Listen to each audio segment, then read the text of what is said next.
تولوا فقولوا اشهدوا بأننا مسلمون صدق الله العظيم رب اشرح لي صدري ويسر لي أمري واحلل عقدة من لساني يفقهوا قولي اللهم صل على سيدنا محمد وعلى آل سيدنا محمد وبارك وسلم آمین یا رب العالمین۔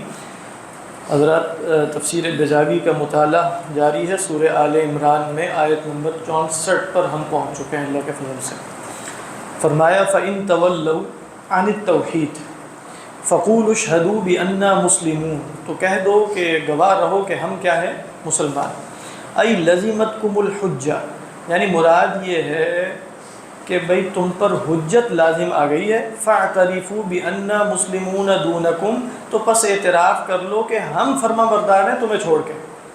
یہ سمجھ میں آ رہی ہے بات؟ کیونکہ پیچھے آیا تھا کہ اگر یہ لوگ مڑ جائیں تو پھر کہو کہ ہم مسلمان ہیں، کس کو کہنا ہے؟ فَقُولُوا، تو اس رائے کے مطابق یہ کہہ رہے ہیں کہ انہی کفار سے کہا جا رہا ہے کہ تم اب گواہی دو کہ ہم مسلمان ہیں۔ اچھا، وہ کیسے گواہی دیں گے کہ ہم مسلمان ہیں؟ مراد اس کی یہ ہے کہ لزمتکم الحجہ، حجت تم پر لازم آ چکی ہے، لہذا اعتراف کر لو۔ فاعترفوا بأننا مسلمون دونکم، کہ ہم مسلمان ہیں تمہیں چھوڑ کے، تم نہیں ہو ہم ہیں۔ او اعترفون بانکم کافرون، یا یہ اعتراف کر لو کہ تم کافر ہو، یعنی جب تم یہ اعتراف کرو گے کہ ہم مسلمان ہیں تو گویا اس میں متضمن یہ اعتراف ہے کہ تم کافر ہو۔ کس بات کے کافر ہو؟ کافرون بما نطقت به الکتب وتطابقت علیہ الرسل، کافر ہو اس کے جس پر کتابیں گفتگو کرتی ہیں، جو کتابوں نے بتایا، اور جس پر رسول اور انبیاء علیہ السلام کا تطابق ہے۔ تطابق سے مراد اتفاق۔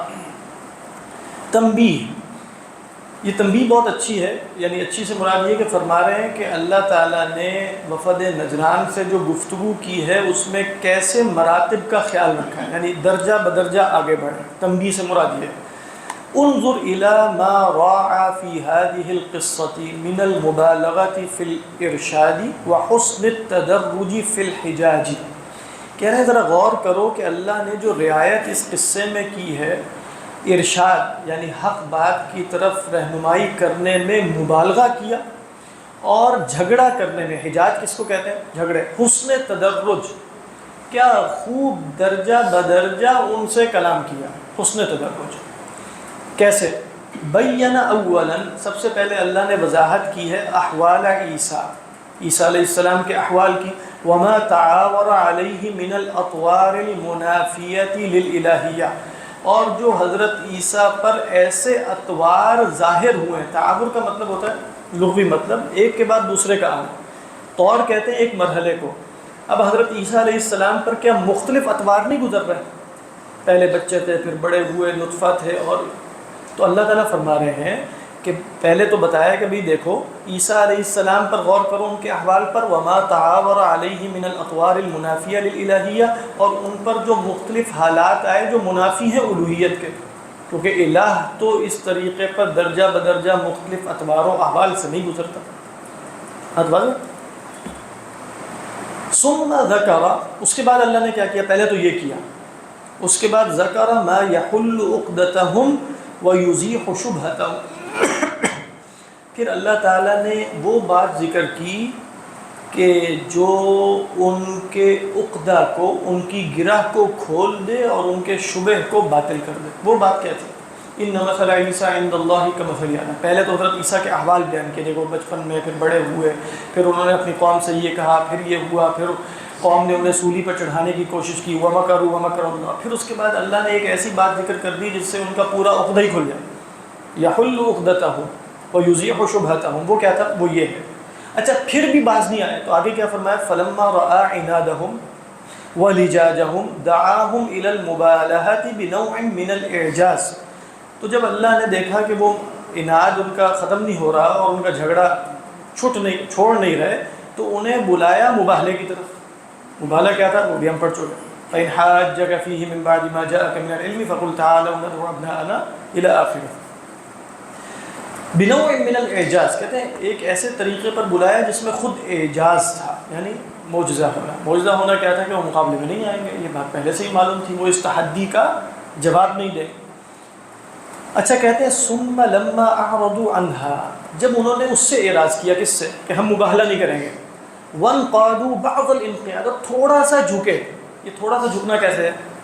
مبالغے سے انکار کیا نا کہ ہاں ہم مبالغہ نہیں کریں گے. اچھا پھر اللہ نے کیا کیا؟ عاد علیہم بالارشاد، دوبارہ اللہ نے ان کی رہنمائی شروع کر. وہ کیسے؟ لیکن آیت مبالغہ کے بعد کیا آیت آئی؟ یا اہل الکتاب تعالوا الی کلمۃ سواء. پھر نرم رویہ آ گیا. پہلے تو ڈانٹا ان کو، آ جاؤ پھر مقابلے میں آ جاؤ. اس کے بعد جب دیکھا کہ تھوڑا سا ان کے اندر نرمی پیدا ہو رہی ہے تو پھر اللہ سبحانہ و تعالیٰ نے دوبارہ ان کی رہنمائی شروع کی. تعالوا الی کلمۃ، پیچھے ہم آیت پڑھ چکے. عاد علیہم بالارشاد وسلک طریقا اسہل والزم، اور ایک ایسا طریقہ اختیار کیا جو زیادہ آسان بھی تھا اور زیادہ لزومی بھی تھا. الزم سے مراد ہے جس سے ان پر حجت بھی لازم آ جائے. وہ کیا تھا؟ بِأَنْ دَعَاهُمْ إِلَى مَا وَافَقَ عَلَيْهِ عِيسَى وَالْإِنْجِيلُ وَسَائِرُ الْأَنْبِيَاءِ وَالْكُتُبِ. انہیں ایک ایسی شے کی طرف بلایا جس پر عیسیٰ علیہ السلام، انجیل، تمام انبیاء اور تمام کتابوں کا اتفاق ہے. وہ کیا ہے؟ بھی جو آیت پڑھی تعالوا الی کلمۃ سواء. ثم لما لم یجد ذلک، جب اس شے نے بھی کوئی فائدہ نہیں دیا. اجدا کہتے ہیں فائدہ دینے کو، اجدا یجدی. وعلم ان الآیات والنذر لا تغنی عنہم، اور یہ جب بات معلوم ہو گئی کہ آیات اور ڈرانا ان کو فائدہ نہیں دے گا، اعرض عن ذلک، تو اس سے بھی اعراض کیا. وقال، اور کہا قولوا اشہدوا بأننا مسلمون. آخر میں بات کہاں ختم کی؟ اشہدوا بأننا مسلمون. اچھا بہرحال یہاں امام بیضاوی علیہ الرحمہ نے دوسری تفسیر ذکر نہیں کی کہ فَإِن تَوَلَّوْا میں فَقُولُوا خطاب کفار سے نہیں ہے بلکہ خود مسلمانوں سے. یعنی اگر یہ اعتراض کریں تو تم تو کم از کم یہ اعلان کرو اے مسلمانوں کہ اشہدوا بأننا مسلمون. یا اہل الکتاب لم تحاجون فی ابراہیم وما انزلت التوراۃ والانجیل الا من بعد. بات واضح ہے نا ترجمہ. اہل کتاب کیوں جھگڑا کرتے ہو ابراہیم کے بارے میں حالانکہ تورات اور انجیل نہیں نازل ہوئی مگر ان کے بعد. فرمایا تنازعت الیہود والنصارى فی ابراہیم علیہ السلام، دونوں نے جھگڑا کیا ابراہیم کے بارے میں علیہ السلام. وزعم كل فریق منہم فکل فریق انہ منہم، ہر فریق کا زعم یہ تھا کہ وہ انہی میں سے ہیں. وترافعوا الی رسول اللہ، اور یہ مقدمہ جیسے لے کر اللہ کے رسول کے دربار میں پہنچ گئے صلی اللہ علیہ وسلم. ترافع کا مطلب ہے مقدمہ لے کر جانا.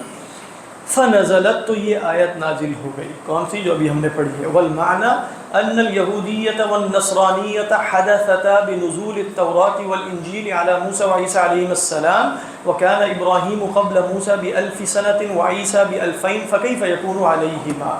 ترجمہ واضح ہے نا؟ کوئی اشکال تو نہیں ہے اس میں.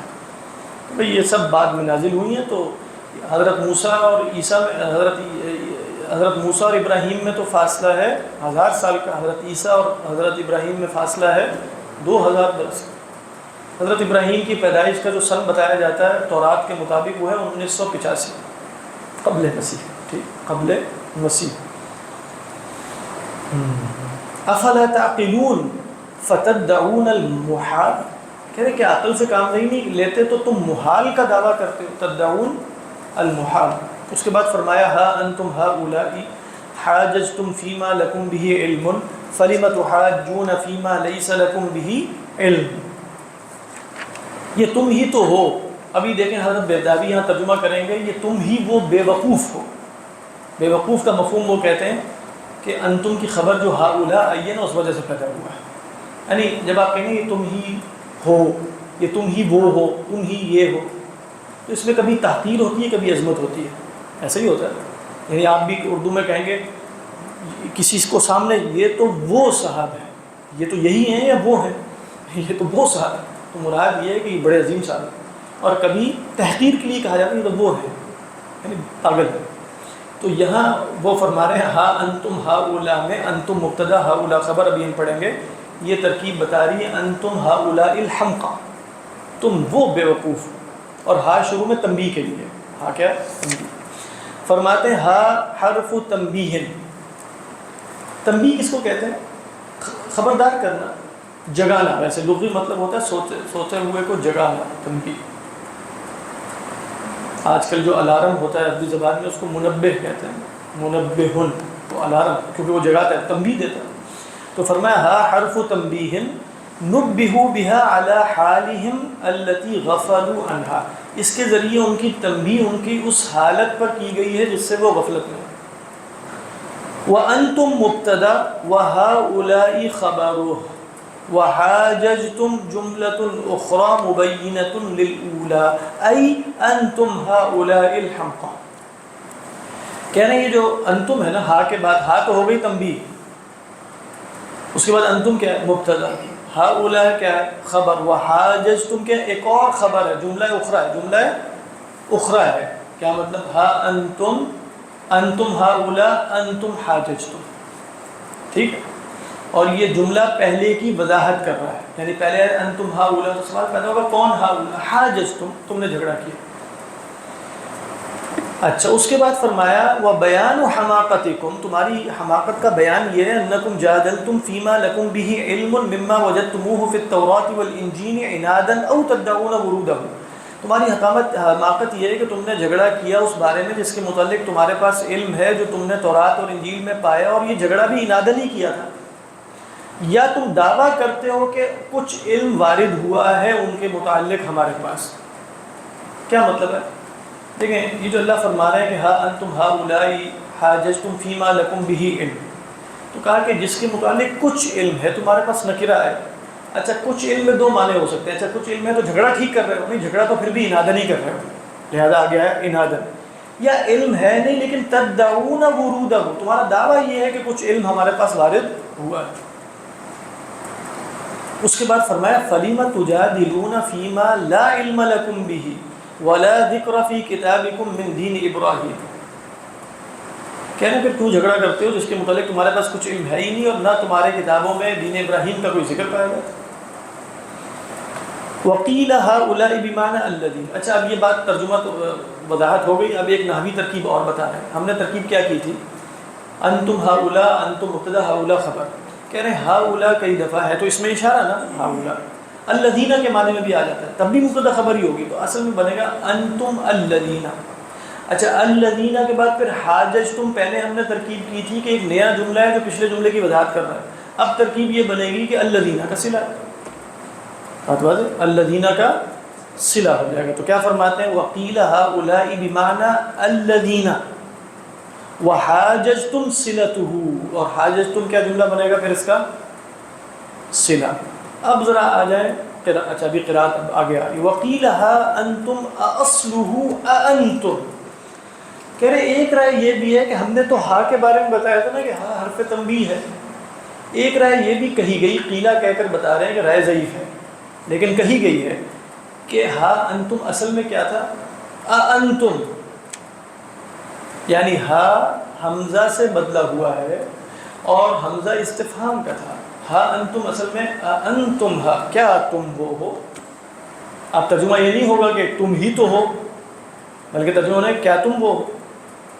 تو کہہ رہے ہیں انتم علی الاستفہام للتعجب من حماقتہم، اور یہ استفہام بھی اصل میں ان کی حماقت پر تعجب کی وجہ سے تھا. فقلبت الحمزۃ ہاء، حمزہ ہا سے بدل گئی. ٹھیک ہے، حمزہ ہا سے بدل گئی. اب ذرا آگے بحث آ رہی ہے قراءات اس کی کیا ہے. اب ذرا غور سے دیکھیے. وقرأ نافع وابو عمرو ہا انتم حیث، سوری ابھی میں بتاتا ہوں، یہ غلط لکھا ہوا ہے انتم نے، حیث وقع بالمد من غیر حمز. لیکن ہماری قرات کیا ہے؟ ہا کے بعد کیا؟ ہا انتم، ان حمزہ آ رہا ہے. ان کی قرات مد کے ساتھ ہے بغیر حمزہ کے. کیسے پڑھیں گے پھر؟ ہا انتم، ہا انتم نہیں، ہا انتم. یہ بھی متواتر قرات. فرماتے ہیں قرأ نافع و ابو عامر ہا انتم من حیث وقع بالمد من غیر حمز.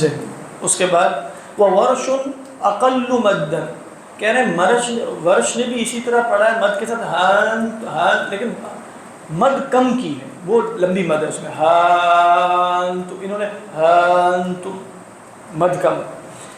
کہہ رہے ہیں وقنبل، قنبل نے کیسے پڑھا ہے؟ بالحمز من غیر الف بعد الہا. کیا مطلب؟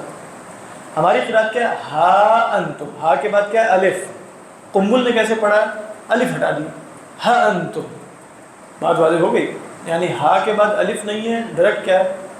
حمزہ. تو کہتے ہیں من غیر الف بعد الہا، والباقون بالمد والحمزہ، باقیوں نے کیسے پڑھا؟ مد اور حمزہ کے ساتھ، جیسے ہماری قرأت ہے سب کی، ہا انتم، مد بھی کریں گے اور اچھا ایک اور ہے والبزی یقتصر علی المد علی اصلہ، مد اصلی کیا ہوتی ہے؟ ایک الف کے برابر، ہم تو لمبا کر رہے ہیں نا، ہا انتم، بزی نے کیسے پڑھا؟ ہا انتم، ہا انتم نہیں پڑھتے۔ یہ ہے مختلف اس کی قرأت ہے جو سب قرآن نے پڑھی ہوئی۔ واللہ یعلم ای ما حاججتم فیہ وانتم لا تعلمون ای وانتم جاہلون بہ ما کان ابراہیم یہودیا ولا نصرانیا تصریح بمقتضى ما قررہ من البرہان، کہہ رہے پیچھے جو برہان دلیل نقل کی ہے نا اسی کی تصریح کر دی، اس سے ثابت کیا ہوا ہے پھر؟ یعنی پیچھے دلیل کیا تھی؟ حاجتم فیما لکم بہ علم فلم تحاجون فیما لیس لکم بہ علم، اس دلیل کے بعد اب تصریح کر کے بتا دیا کہ ابراہیم یہودی اور نصرانی نہیں تھے۔ ولكن كان حنيفا أي مائلا عن العقائد الزائغة مسلما منقادا لله وليس المراد أنه كان على ملة الإسلام وإلا لأشرك الإلزام۔ اس کی وضاحت انشاءاللہ یہ بھی سمجھنے والا جملہ ہے، کل کی جائے گی انشاءاللہ۔ تدرج